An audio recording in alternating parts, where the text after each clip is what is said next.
ملک پاکستان اس وقت سیلاب کی زد کے اندر ہے۔ ہمارے مسلمان بھائی مختلف مصائب اور آلام اور مصیبتوں کے اندر گھیرے ہوئے ہیں۔ شہروں کے شہر تباہ اور برباد ہو گئے، لوگوں کے گھر اجڑ گئے، بستیاں تباہ و برباد ہو گئی، لوگوں کو رہنے کے لیے چھت نصیب نہیں ہے، ان کو بستر کے لیے کوئی بچھونا موجود نہیں ہے۔ گویا ایک قیامت صغریٰ کا ایک منظر پیش ہو رہا ہے۔ مختلف طرح سے مختلف انداز کے ساتھ لوگ اپنے اپنے انداز، اپنی اپنی حیثیت کے مطابق سیلاب زدگان کے ساتھ تعاون کر رہے ہیں۔ قرآن و حدیث کا جب باغور مطالعہ کرتے ہیں تو ہم قرآن سے پوچھتے ہیں، احادیث مبارکہ میں اللہ کے نبی کے فرمان سے پوچھتے ہیں کہ یہ سیلاب، یہ زلزلے، یہ طوفان، یہ سونامی، یہ تباہی، یہ طوفان یہ کیوں آتا ہے؟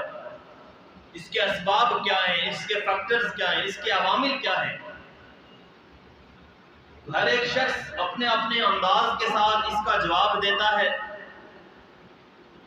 کوئی شخص کہتا ہے یہ حکمرانوں کی نااہلی کی وجہ سے ہوا، کوئی کہتا ہے موسموں کی تبدیلی کی وجہ سے یہ واقعات ہوئے، کوئی اسے مس مینجمنٹ کا نام دیتا ہے، کوئی حکمرانوں کی نااہلی اس کو قرار دیتا ہے۔ گویا ہر ایک شخص اپنے اپنے لیول، اپنے اپنے علم اور اپنے اپنے انداز کے ساتھ اس کا جواب دے رہا ہے۔ لیکن ہمارا دین، ہماری شریعت،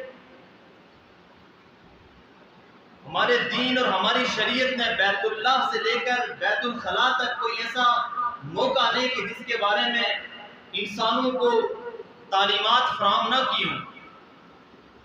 جب ہم قرآن سے پوچھتے ہیں کہ قرآن یہ سیلاب، یہ زلزلے، یہ طوفان، یہ سونامی، یہ تباہی یہ کیوں آتی ہے، تو قرآن مجید فرقان حمید کے اندر کائنات کا خالق، کائنات کا مالک رب ارشاد فرماتا ہے وَمَا أَصَابَكُم مِّن مُّصِيبَةٍ فَبِمَا كَسَبَتْ أَيْدِيكُمْ۔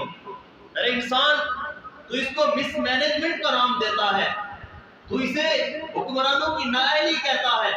قرآن کہتا ہے وَمَا أَصَابَكُم مِّن مُّصِيبَةٍ فَبِمَا كَسَبَتْ أَيْدِيكُمْ، کہ تمہیں جو بھی تکلیف پہنچتی ہے، جو بھی تمہیں کوئی مصیبت پہنچتی ہے، یہ تمہارے اپنے ہاتھوں سے کیے ہوئے کاموں کے نتائج ہیں، یہ تمہارے اپنے اعمال ہیں، کہ جو اعمال اللہ کے عذاب کو دعوت دے رہے ہیں۔ یہ انسان کا ظلم، بربریت، اور انسان جو آج اللہ کی بغاوت میں لگا ہوا ہے، اس بغاوت، اس نافرمانی، اس حکم و عدولی کی وجہ سے اللہ کا یہ عذاب، اللہ کا یہ طوفان آتا ہے۔ جب ہم قرآن مجید فرقان حمید کا بغور مطالعہ کرتے ہیں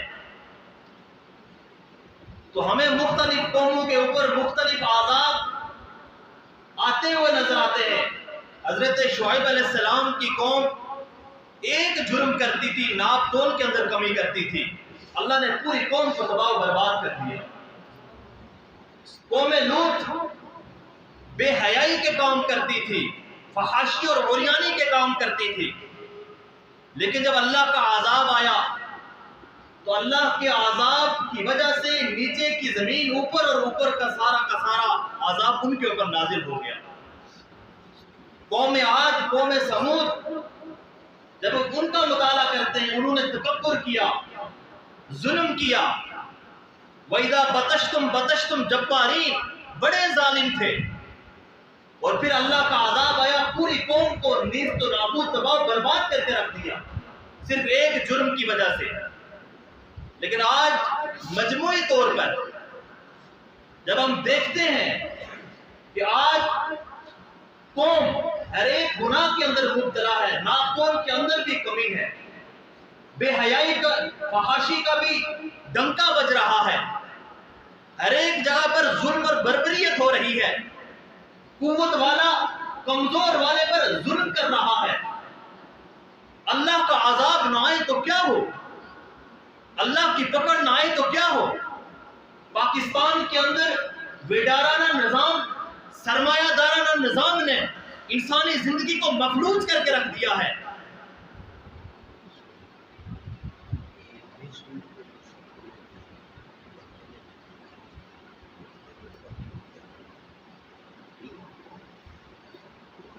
انسانوں کے ساتھ حیوانوں جیسا سلوک کیا جا رہا ہے.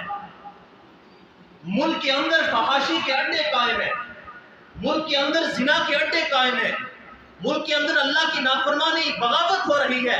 تو پھر پوچھا جاتا ہے سیلاب کیوں آتے ہیں، طوفان کیوں آتے ہیں؟ ظہر الفساد فی البر والبحر بما کسبت ایدی الناس. انسان اس کائنات کے اندر جو زلزلے آتے ہیں، طوفان آتا ہے، تباہی مچتی ہے، یہ انسان کے اپنے ہاتھوں کی کمائی ہوتی ہے، انسان کے اپنے ہاتھوں کی کمائی ہوتی ہے. اللہ کے نبی نے فرمایا خیر القرون قرنی، میرا زمانہ، کائنات کے اندر جتنے بھی زمانے آئے سب سے بہترین زمانہ میرا زمانہ ہے. نہ اس سے پہلے کوئی زمانہ آیا، نہ اس کے بعد کوئی زمانہ آئے گا، اس لیے کہ اس زمانے کے اندر میرے آپ کے پیارے حبیب حضرت محمد مصطفیٰ، آقا نامدار حضرت محمد مصطفیٰ خود موجود تھے. لیکن حضرت عائشہ صدیقہ رضی اللہ تعالیٰ عنہ کیا فرماتی ہے کہ جب اللہ کے نبی کے دور کے اندر بادل آتے، بارش کا وقت ہوتا، اللہ کے نبی کا چہرہ متغیر ہو جاتا، اللہ کے نبی کے اوپر خوف طاری ہو جاتا، اللہ کے نبی کبھی اندر جاتے کبھی باہر آتے، پریشان ہو جاتے. آج تو بارش ہوتی ہے لوگ انجوائے کرتے ہیں، بارش ہوتی ہے لوگ اسے انٹرٹینمنٹ کا نام دیتے ہیں، بارش ہوتی ہے جشن مناتے ہیں. لیکن میرے نبی جب بادلوں کا موقع آتا، بارش کا وقت آتا، پریشان ہو جاتے. حضرت عائشہ نے پوچھا اللہ کے نبی آپ پریشان کیوں ہو رہے ہیں، آپ کیوں جو ہے وہ پریشان ہو رہے ہیں؟ تو اللہ کے نبی نے فرمایا عائشہ یہ جو بارش آتی ہے یہ ہر وقت رحمت کی بارش نہیں ہوتی، کبھی پتھروں کی بھی بارش نازل ہو جاتی ہے، کبھی یہ ہوائیں طوفان برپا کر دیتی ہیں، کبھی یہ بارشیں تباہی مچا دیتی ہیں. اس لیے میں اللہ کے حضور اللہ سے گر گرا کر معافی مانگتا ہوں کہ اللہ اس بارش کو ہمارے لیے رحمت والا بنا دے، زحمت والا نہ بنانا. ہمارے لیے اس کو رحمت